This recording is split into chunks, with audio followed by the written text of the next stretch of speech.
cynnes nôl i chi atgylch y Defaid, Tom a Carol. A fi'n mwynhau sedd o'r ffair yn barn ni, yn mwynhau'r wledd o gystadlu sydd fan hyn. Ac erbyn hyn ni wedi symud at Pencampwriaeth Defaid Mynydd ac Ucheldir Pur. Chwilio am y gorau ymlith y goreon, Tom, mae'r beirniad Rob Adams fan hyn nawr. A mae fe'n mynd trwyddo nhw yn gyflym tu hwnt. Odi, mae fe'n gwybod union beth mae fe eisiau, a dwi'n hongen y byty o gwbl. Ond mae yna sawl par sy'n dal allan llygad yn barod. Mae yna cwbl o beiri fyna gyda Jarman a David Anreglwys yn y canol sy'n rili dal llygad wedi cael troi mas yn arbennig. Licen ni'n mynd i gael swmp nhw i gael gweud fy marn, ond o ran siop ffenes i ni fel ffermwyr yn Cymru, maen nhw'n troi rwy mas i safon anhygoel. A mae fe'n gwych bod nhw'n neud y fath gwaith i hysbysebu cigoen drosto ni. Dylen ni fod yn brod iawn, ti'n iawn yn gwmws fyna, Tom. A Carol, Tom yn cyffwrdd hefyd o ffaith bod licio fe drin a thrafod rhain i weld, achos mae gyfer o wlad dan nhw. Mae'n anodd i ni o'r tu allan i feirniadu'r rhain. Un dyn sy'n cael y pleser o wneud hynny, ac felly un dyn sy'n gwybod beth sydd yno dan y glam. Yn sicr, mae'n digon rwydd i ni i gyd edrych o'r tu allan mewn i nhw, ond yn amlwg sy'n ni'n cael trafod y tri nhw. Fel ti'n gweud, mae tipyn o lan ar y rwy'n yma, gan bod nhw'n rwy'n mynydd, llai fwy o lan y beth bydde ar y rwy'n eraill wylwn ni'n gynharach.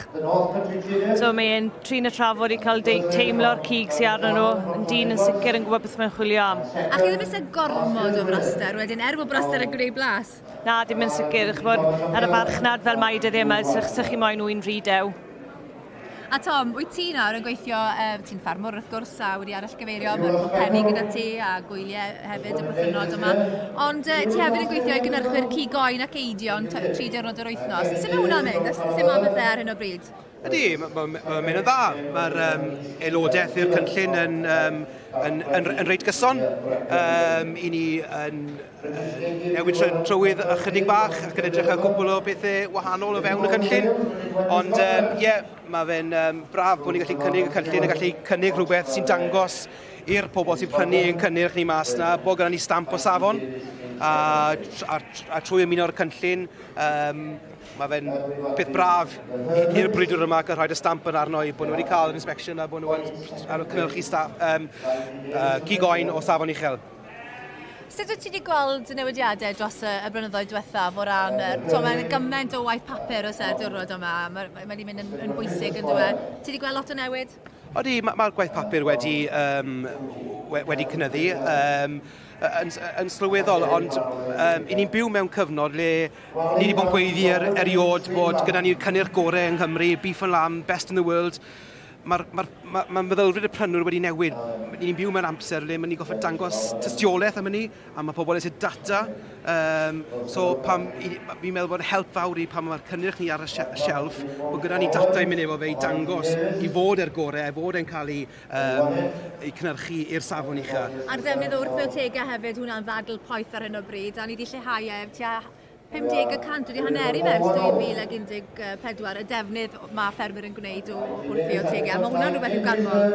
Odi, mae fe rhywbeth y ganmol o fewn y sector yn sicr, a mae fe'n oedd rhywbeth oedd rhaid ni'n neud fel industry oedd lleihau faint o'n ni. A hefyd, dim jyst lleihau, ond dangos faint ni yn defnyddio. Mae fe'n mynd i bod yn peth mawr yn y dyfodol i bod ti faint i cael defnyddio yn y sector beef and lamb, a mae pobl moyn gwybod faint ni'n defnyddio, so mae fe'n bwysig iawn bod gyda ni data i rhoid i'r pobl sydd yn prynu yn cynnyrch ni. A Carol, mae'r ganlyniad? Yn sicr, mae Brecnox wedi dod i ben a wedi cael y prif Pencampwriaeth. Chwarae teg, briliant. Geraint, Davies, Dan yr eglwys yn ennill y Pencampwriaeth yma, chwarae teg. Congratulations, Geraint. It's been a hard journey, a long journey for you this year. Testing week this week, yeah. It's been, a few snags along the way, but what we've got here I'm proud of, and, we've got a good show.